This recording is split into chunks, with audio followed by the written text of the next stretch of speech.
سلام سلام غالياتي، واش راكم؟ ماكم لا ان شاء الله كما تكونوا مليح. كيما راكم تشوفوا غالياتي، اليوم جبت لكم وصفه البسبوسه. شوفوا لي البسبوسه البنات كيفاش تخرج محافظه على الشكل ديالها، تخرج مشربه للقلب، تخرج ما شاء الله.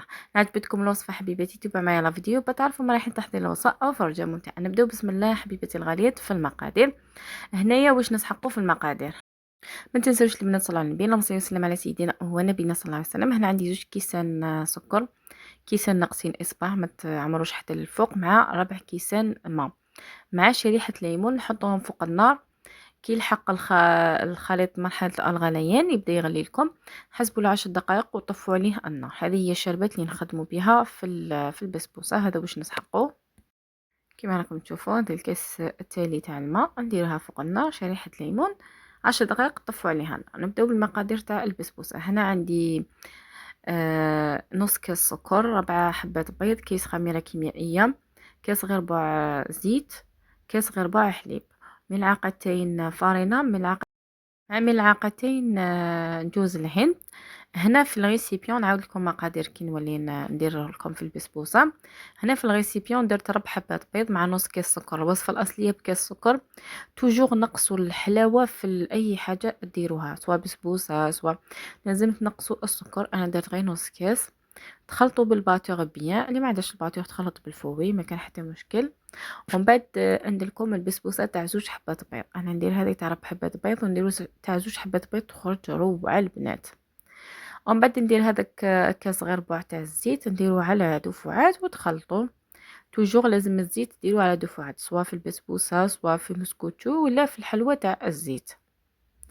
هكذا تخلطوا بيان داك البيض مع الزيت كما راكم تشوفوا. ومن بعد البنات نديرو كاس غير ربع حليب. هاوليك كاس غير ربع حليب مع كاس غير ربع زيت.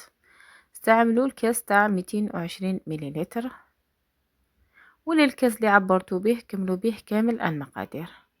ومن بعد كان نطفوا الباتور ونكملوا بالنواشف. النواشف واش عندي كيس خميره كيميائيه مع كيس ونص سميد متوسط. تستعملوا سميد متوسط ماشي سميد الرطب.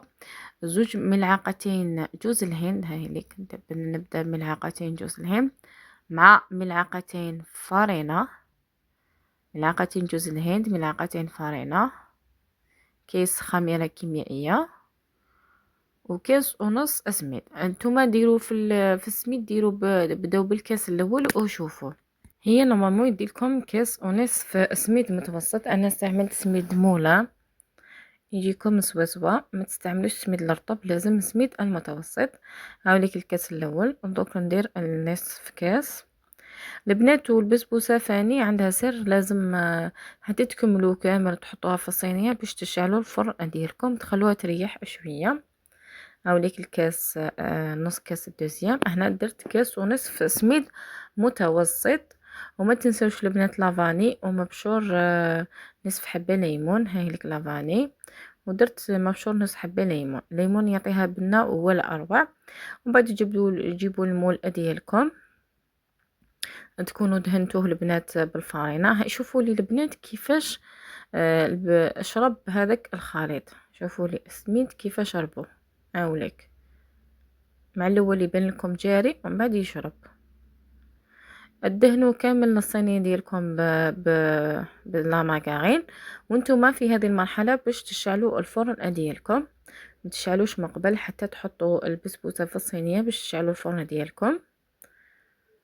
تبداو بالشربات هي الاولى، ومن بعد تروحوا للخليط تاع البسبوسه، ومن بعد ديروها طيب تكون الشربات بردت لكم. هنا والله غير توقف لي التصوير ما عيبش عليه.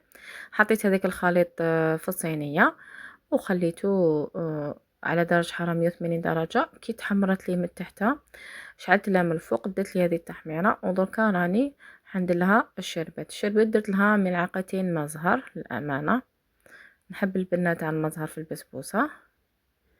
ومن بعد هكذا ديروا كما راكم تشوفوا البنات، تشربوها كامل. هذه بسبوسه بزاف بنينه توالم للسهرات الرمضانيه، وعلاش لا تخرج بزاف بنينه. هكذا البنات شربوها بيان. ومن بعد تخلوها تريح. البسبوسة تحب تريح كيما نقلب اللوز، على الأقل على الأقل خليها تريح ساعتين. كنت تحطيها في الثلاجة ساعتين تلقايها شربت لك.